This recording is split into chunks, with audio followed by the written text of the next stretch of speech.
This review is on a Netflix original called The Toys That Made Us.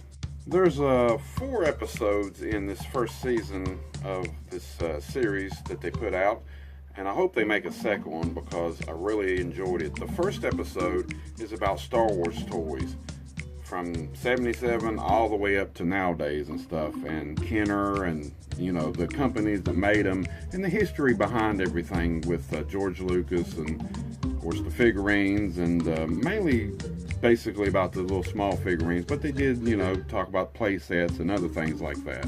Growing up in the 80s, I definitely love Star Wars. I mean, who didn't when you was a kid in the 80s? And I remember having these figures, and I remember having these spaceships and stuff, and I wish I could have kept everything because a lot of that stuff is very valuable. And they go into depth about stuff that's rare and stuff that's worth a lot of money, and just the odds and ends of the toy collecting there for nowadays stuff, of the Star Wars stuff that they come out with nowadays, which definitely will never be worth what the old stuff was.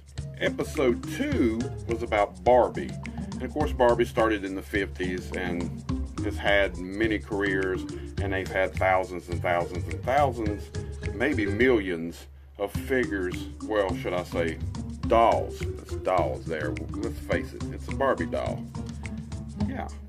But it talks about, the company that made Barbie, Mattel and everything, and all through the years, how much Barbie's changed and stuff.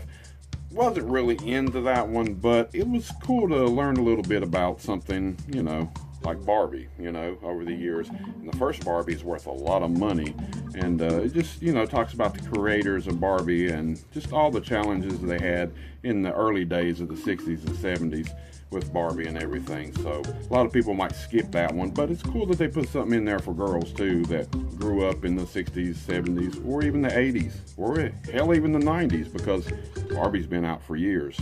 The third episode was about Masters of the Universe and He-Man. Of course, Skeletor and all them other guys, Castle Grayskull, and all that stuff that, spawned from the mid-80s all the way up to sometime in the 90s and stuff. And I had a lot of them figurines too. I remember He-Man and stuff. And they even talk a little bit about the spin-off with She-Ra figures, and of course the cartoons and all that good stuff. And the play sets, definitely the play sets. Castle Grayskull, and I think the other one's called the Snake Pit or whatever, something like that. I'm not really for sure about that one. I didn't have that one, but I know what, with the microphone and everything. But the Castle Grayskull definitely had that one, and I love that. I wish I could have kept that, Shit. Damn. Stuff you give away when you're a kid. But it even talks about the cartoons, of course, from Masters of the Universe and stuff. And it was cool about learning about how they started He-Man and stuff. And actually, He-Man and stuff started before the actual cartoon did. That was pretty cool. They had that off. If you grew up in the 80s, every toy line had cartoons or some kind of TV show or, some sort. And they even talk about the movie that they made of Masters of the Universe was terrible back in the days. I haven't seen it in years, but it had the guy that played Drago in Rocky IV, Dolph Lundgren, that's his name, playing He-Man and everything. Just couldn't do that stuff back then hardly, but maybe nowadays they could do a better job. And I've heard that, rumors in the last few years that they are making, or they wanted to make one, or they might make one. I don't know. It just, every year it comes and goes, and no Masters of the Universe movie. But I think they could do a lot better job nowadays than they did back in the 80s. Episode 4 talks about G.I. Joe. Now, I grew up in the 80s, like I said, and the figures was pretty small then. But G.I. Joe actually started in the 60s with the big dolls. And they talk about the history of that and the making of the comeback in the 80s with, of course, they had a cartoon too, they had comic books, they had all kinds of stuff with G.I. Joe. And it went all the way up through the 90s and then kind of faded away. But, they even talk about the movies and stuff here in the past few years and all that stuff. But it'll never be like it was in the 80s. I remember my buddy Matt had a big old bag of, I probably 30, 40, 50 of them. I don't know. He had all kinds of them. And I got a few here and there when I did. He always seemed to beat me to the punch. I think his dad had a better job than mine. But anyway, that's a different story. He always had a lot of that stuff. So if I didn't have certain ones or whatever, I could play with his G.I. Joes. But don't want to get off topic here about this documentary, but it is a great documentary, 4-part series. It's season 1, The Toys That Made Us.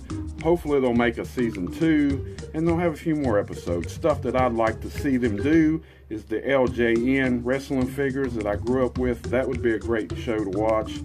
What else could there be? The Migos. Remember the Migos from the 70s? Migos line? The greatest, I think it was called Greatest Superheroes or something like that. They made all the, DC and Marvel figurines, and they made every damn TV show known to man. Migo? That would be a great series too to watch if they had an episode of that. So that's another one I'd like to see. And what else could I? Like I said, that wrestling one blew my mind. But Migos would be even great too. And just other. There's tons of toy lines that came out in the 70s and 80s that would be great to do. So hopefully they'll have a season 2 and a few more episodes. But if you haven't got to check it out, check out Netflix. It's called The Toys That Made Us. They got it's a 4-part series. Great. Each one of them is about 45 minutes to an hour.